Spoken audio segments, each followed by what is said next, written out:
இந்திய சட்டப்படி பெண்களுக்கான திருமண வயது 18, ஆண்களுக்கான திருமண வயது 21 என நிர்ணயிக்கப்பட்டுள்ளது.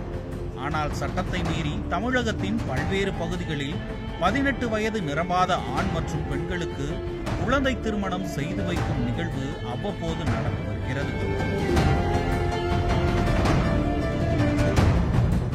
குறிப்பாக திருநெல்வேலி மாவட்டம் பாப்பாக்குடி கிராமத்தில் அதிக அளவு குழந்தை திருமணங்கள் நடைபெறுவது அரசு நடத்திய ஆய்வின் மூலம் தெரிய வந்துள்ளது. எனவே அங்கு அரசு அதிகாரிகளை ஒருங்கிணைத்து குழந்தை திருமணங்களை தடுக்கும் வகையில் விழிப்புணர்வு ஏற்படுத்தவும் குழந்தை திருமணங்களை தடுக்கவும் மாவட்ட ஆட்சியர் கார்த்திகேயன் உத்தரவிட்டுள்ளார்.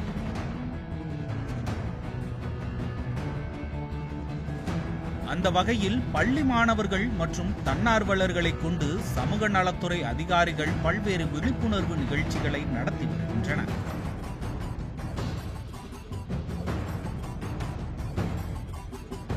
அதன் ஒரு பகுதியாக குழந்தை திருமணங்களை தடுக்க சற்று வித்தியாசமான முறையை கையில் எடுத்துள்ளார் திருநெல்வேலி மாவட்டம் முக்கூடலில் வருவாய் ஆய்வாளராக பணிபுரிந்து வரும் கோமதி கிருஷ்ணமூர்த்தி.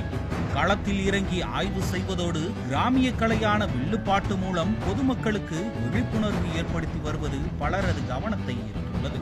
குழந்தைகளின் கரங்களிலே கல்வியை கொடுப்போம், நல்ல புதுயுகம் படைப்போம், நாளை பாரதம் காப்போம். விழிப்புணர்வை மறந்துடாதீங்க, வியக்கத்தக்க மாற்றம் வேணுங்க, இன்னும் கேளுங்க, விழிப்புணர்வை மறந்துடாதீங்க.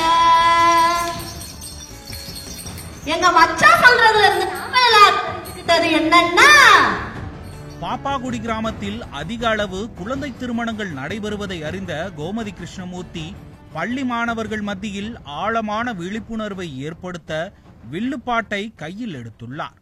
தந்தனத்தோம் என்று சொல்லியே என தொடங்கி குழந்தைகள் கரங்களில் கல்வியை கொடுப்போம், குழந்தை திருமணத்தை தடுப்போம், நல்ல புதுயுகம் படைப்போம் என புரட்சியான வரிகளை தானே எழுதி அதனை வில்லுப்பாட்டில் புகுத்தி விழிப்புணர்வு ஏற்படுத்தி வரும் கோமதி ஒரு கருத்தை வாய்வழியில் சொல்லாமல் நாமே இறங்கி அதனை செயல்படுத்தி காட்டினால் மாணவர்கள் நமது கருத்துக்களை எளிதில் புரிந்து கொள்வார்கள்.